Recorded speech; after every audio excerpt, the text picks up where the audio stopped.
Felon Donald Trump continues to do just embarrassing stuff, and he never feels the embarrassment. Kylie put up this tweet. At my direction, we are going to make the Kennedy Center in Washington, D.C. great again. I have decided to immediately terminate multiple individuals from the Board of Trustees, including the chairman, who do not share our vision for a golden age in arts and culture. We will soon announce a new board with an amazing chairman, Donald J. Trump. Exclamation point. Just last year, the Kennedy Center featured drag shows specifically targeting our youth. Caps lock. This will stop. The Kennedy Center is an American jewel and must reflect the brightest stars on its stage from all across our nation. For the Kennedy Center, the best is yet to come. And what I have to say to this listener and viewer, who is going to tell him? Who is going to tell him that nobody in the arts and creative people in general hate MAGA? You literally have like Kid Rock and Lee Greenwood. Like, is that what the Kennedy Center is going to be? Yeah, I think it is. The minute I read this, I thought, the man who gave us the Trumpy Trout, the NFT cards with his picture on it, all the knick-knack flea market stuff that he sells, he has no taste. He has no culture.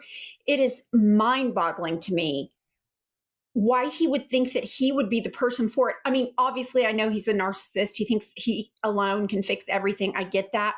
But this is just like, stay in your lane for once in your life. Don't ruin everything, because everything you touch becomes ruined. You know, here's something we have to think about. When you think about like post World War II, and you think about all of the music and art and film that have thrived in democratic spaces when people are free to express themselves, you have the backdrop of all of our childhoods. You have amazing music, amazing culture, amazing creativity. When you think about pre World War II or during World War II, during fascist regimes, creativity becomes stagnant. So he is going to ruin everything. He thinks he's artsy. He thinks he's cool. And it's this hubris and this hubris alone, which many people buy into, that is going to ruin everything that we hold dear. And I challenge all artists, American and otherwise, whether you're in music, art, filmmaking, to make a firm stand against this man and against this movement, because it is the most anti-freedom, anti-creativity movement we have ever seen. And I can guarantee you the music that is going to come out of this golden age is going to be hammered dog shit. Just look at the entertainment at the RNC. It was embarrassing. All right, next up, we've got Kanye West trolling Ivanka Trump. And he says, George Farmer, I did not fuck your wife. Rest easy. Jared Kushner, on the other hand. And so here's what I have to say about this. I think it was the House Judiciary Committee last year did a tweet, and they thought they were so cute. And it was like Trump, Elon, Kanye. And they did a dramatic period after each one. Is basically this anti-Semitic nut, clearly unhinged nut, is saying that he screwed Ivanka. And usually Trump dives right into this stuff and goes bananas. He's not defending his daughter. I mean, he's on the internet recently, trolling Taylor Swift, but he never trolls the Nazis. Ever. And I wonder what it is. I wonder why he never trolls the Nazis. And where's Jared Kushner? Why isn't he standing up for his wife? Or, like Kanye suggests, did Ivanka and Kanye have a slap and tickle? Now, I don't care if they did, because I'm not some weirdo that's involved in people's sex lives. But I just think it's interesting that MAGA is not responding to this. Yeah, I just think you lay down with dogs, you get fleas. And MAGA has embraced all of these white supremacist lunatics, unhinged. He's had Kanye West at Mar-a-Lago. He's had Kanye West at the White House. Now he's, saying this stuff about his daughter, which like you said, I mean, it's private. It's really none of my business. What strikes me as odd is that nobody's coming out to defend it. Right. And he has been at Mar-a-Lago. So I don't know. I just think it's a pretty big, bold accusation that he seems pretty confident about. And they're all up in everybody else's business. I don't know if you remember the whole FBI agents that had an affair, and Trump talked about it for years and years and years and years and years. I mean, he'd still talk about it if you brought it up. Okay. This is something that we really have to focus on, listener and viewer, because this to me is so telling. And I want you guys to watch this clip, and then we're going to analyze it frame by frame, because it's unbelievable what a whipped puppy this man looks like. Play the clip. Reaction to the new Time magazine cover that has Elon Musk sitting behind your Resolute desk? タイムマガジンにイーロン・マスクが、大統領の机の後ろで座っている写真がありますけども、それに関するコメントは何かありますか？ Is Time Magazine still in business? I didn't even know that. タイムマガジンは廃刊じゃないんですか？ Elon is doing a great job. He's finding tremendous fraud and corruption and waste. All right, that's enough. I mean, what a knee slapper. Is Time Magazine still in business?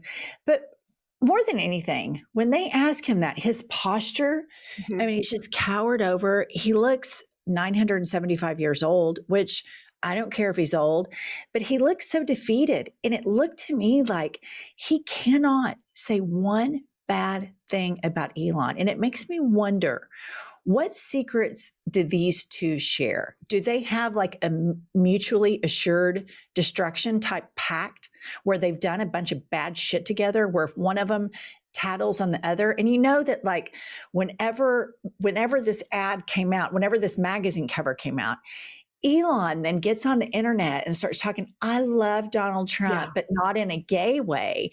And he's the greatest man, and all of this really weird stuff going on. But what did you think, Pumps, of his posture and his demeanor and how defeated he looked? Utterly defeated to me when the journalist asked him that. And kudos to the Japanese for translating that. Arigato gozaimashita. All right, go ahead. My favorite part is he had to listen to it, and that the Japanese prime minister got to hear it too. Here's what I thought after the makeup. Like, the makeup's getting worse every day, but I thought, this is a man that burns down every relationship he's ever had. Wives, business partners, lawyers, you name it, he burns it to the ground. He loves attention more than any person I've ever seen in my life. He is the pettiest person that has ever walked the planet. And yet Elon Musk has made him look impotent and pathetic, and he allows it. So I think he is defeated because he is in a straitjacket, dog collar, cannot do anything or say anything. I don't know if it's the Putin connection. I don't know if they've committed crimes together. I don't know what they've done and what they have on each other. But I cannot believe that at 78 years old, that Donald Trump's personality would completely change and allow Elon Musk to be the star of the show that Donald Trump thinks he's the star of. So I thought defeated, he looked impotent, he looked pitiful. And again, his makeup was horrible. And don't you remember the reports that he like faked 2 Time magazine covers and like photoshopped them and hung them at his events? So, like Time magazine, this kind of shit is super important to him. Like these types of metrics. I was on the cover of Time. I was voted most popular, most, Miss Congeniality. He's all about all of this stupid shit. He's still mad that Barack Obama won a Nobel Peace Prize. If you get him going on that, he can go on that for hours. And so that this really, really damaged him. And his response, I just thought he looked like a whipped puppy. But Pumps, because I love you, and one of your favorite things to do is browbeat Marjorie Taylor Greene. She's very worried. She is #concerned. She's worried sick about this. Kylie, put up the headline. Marjorie Taylor Greene fears future Dem president will wipe out Gulf of American name. Okay, what I just want to tell Marjorie is nobody gives a fuck. Democrats do not care. Like, nobody is worried about what they call the Gulf of Mexico. It's been the Gulf of Mexico. It's always going to be the Gulf of Mexico. It doesn't matter how Donald Trump cries and orders Google to change it and all this. Other countries are going to call it the Gulf of Mexico. Here's the deal.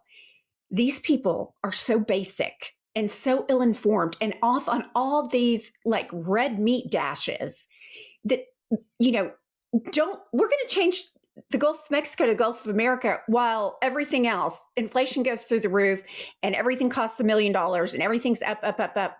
But let's talk about the Gulf of Mexico versus Gulf of America. Marjorie, real people, serious people in politics that care about the problems of Americans don't give a frog's fat ass what you call the Gulf of Mexico. And these people want to be in charge of arts and culture. And you know, I mean, it's just this stupid shit that they care about. And like that somehow that's like, you know, a huge dagger. We're totally owning the libs. I don't give a shit what it's called. And I would tell them, even William Shakespeare said a rose by any other name would still smell as sweet, but then they would spend half the day Googling William Shakespeare because that's Right. how uneducated and ridiculous these people are. And I just want to go on the permanent record. And I just want to say, I think Trump is running around this country like he's been castrated, and he is trying to castrate the other two branches of government. And that's where it's going to get dangerous. Everything else we play today is petty bullshit, but we need to keep our eyes on how they are spinning the way these federal judges are ruling against them, because if they disobey these rulings, we are in severe hot water. Until then, get your popcorn out and we'll throw these little nuggets at you so we can all get through it, and we'll see you all later.